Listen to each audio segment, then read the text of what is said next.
اعوذ باللہ من الشیطان الرجیم بسم اللہ الرحمن الرحیم۔ آج کا موضوع ہے ڈاکٹر شیخ محمد اقبال کی حیات اور ادبی کارنامے پر نوٹ اور نظم جگنو پر مختصر تبصرہ۔ علامہ اقبال کے آباء و اجداد کشمیر سے آ کر سیالکوٹ میں آباد ہو گئے تھے۔ ان کے والد شیخ نور محمد بڑے نیک اور اللہ والے بزرگ تھے۔ ان کے دو بیٹے عطا محمد اور محمد اقبال تھے۔ یہی محمد اقبال آگے چل کر ایشیا کے سب سے بڑے شاعر مانے گئے۔ علامہ اقبال 1877 عیسوی کو سیالکوٹ میں پیدا ہوئے۔ نور محمد نے اپنے بچوں کو اردو، فارسی اور انگریزی تعلیم دلوائی۔ عطا محمد انجینئر بن گئے اور اقبال نے اسکاچ مشن سیالکوٹ سے FA کا امتحان پاس کیا۔ عربی اور انگریزی زبانوں میں امتیازی کامیابی حاصل کی، جس کی وجہ سے انہیں تمغے بھی ملے اور وظیفہ بھی دیا گیا۔ گورنمنٹ کالج سے BA کرنے کے بعد اقبال نے 1899 عیسوی میں پنجاب یونیورسٹی لاہور سے فلسفہ میں MA کی سند حاصل کی اور کچھ عرصہ بعد اورینٹل کالج لاہور میں فلسفہ اور انگریزی کی تعلیم دیتے رہے۔ پھر 1905 عیسوی میں یورپ چلے گئے، جہاں تقریباً 3 سال رہے۔ اس عرصے میں انہوں نے جرمنی کی میونخ یونیورسٹی سے PhD کی ڈگری حاصل کی اور لندن میں وکالت یعنی LLB کی اعلیٰ ڈگری بھی حاصل کی۔ 1908 عیسوی میں وطن واپس آئے اور وکالت کرنے لگے۔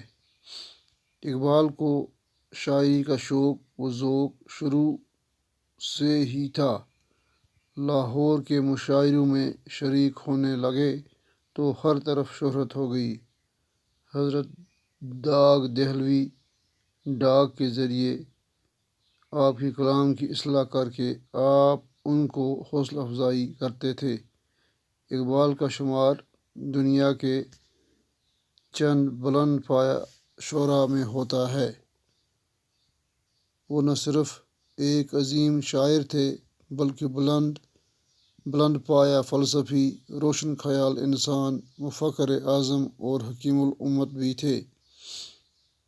انہوں نے حالی، شبلی اور اکبر کے اصلاحی کام کو تکمیل تک پہنچایا اور ایک نیا فلسفہ زندگی بیان کیا۔ 1930 عیسوی میں آل انڈیا مسلم لیگ کے صدر چنے گئے اور اسی سال گول میز کانفرنس لندن میں شمولیت کی۔ 1932 عیسوی میں انگریزی سرکار نے سر کا خطاب عطا کیا۔ ان کی شاعری میں ہمیں عمل، تلاش و جستجو اور ایک درس اور جدوجہد کا پیغام ملتا ہے۔ ان کی تصنیفات میں بانگ درا، بال جبریل، ضرب کلیم اور ارمغان حجاز، اسرار خودی، رموز بے خودی اور زبور عجم زیادہ مشہور ہیں۔ ان کی شاعری نے ہندی مسلمانوں میں ایک نئی اور تازہ روح پھونک دی اور انہیں ایک زندہ قوم بنا کر عمل اور جدوجہد کی راہ پر گامزن کیا۔ 1953 عیسوی میں 1935 عیسوی میں ان کی بیگم صاحبہ کا انتقال ہو گیا، جس کا دل پر بہت گہرا صدمہ ہوا۔ آنکھوں میں موتیابن اتر آیا۔ اور کچھ دنوں کے بعد سانس پھوٹنے لگی۔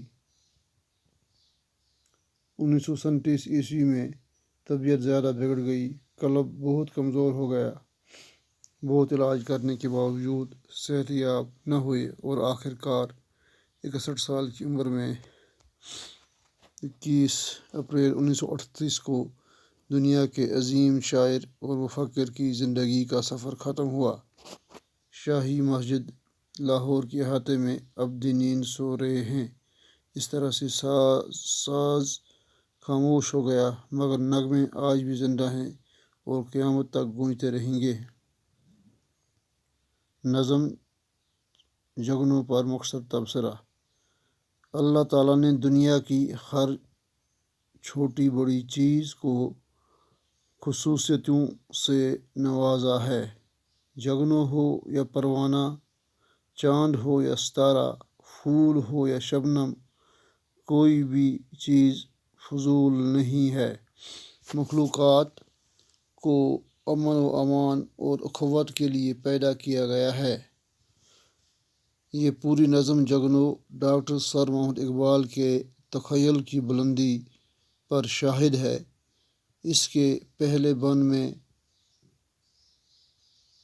لفظی خوبیاں یعنی تشبیہات اور استعارات پائی جاتی ہیں اور تیسرے بند میں معنی کی خوبیاں یعنی تصوف کی تعلیمات نظر آتی ہیں۔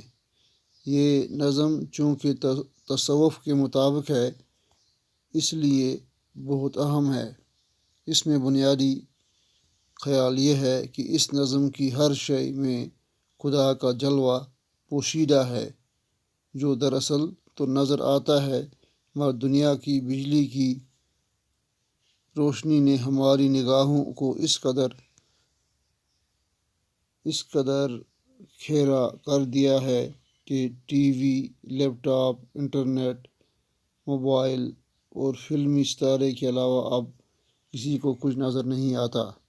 واضح ہو کہ یہ بنیادی خیال تصوف کی روح ہے اور اس کی تعلیمات کا بس خلاصہ یہی ہے کہ کائنات میں خدا کے سوا کسی کا وجود حقیقی نہیں ہے اور ہر شے میں اسی کا جلوہ ہے۔ ساری کائنات اس کی صفات کا مظہر ہے، ہرچہ بینی ندان کا مظہر اوست۔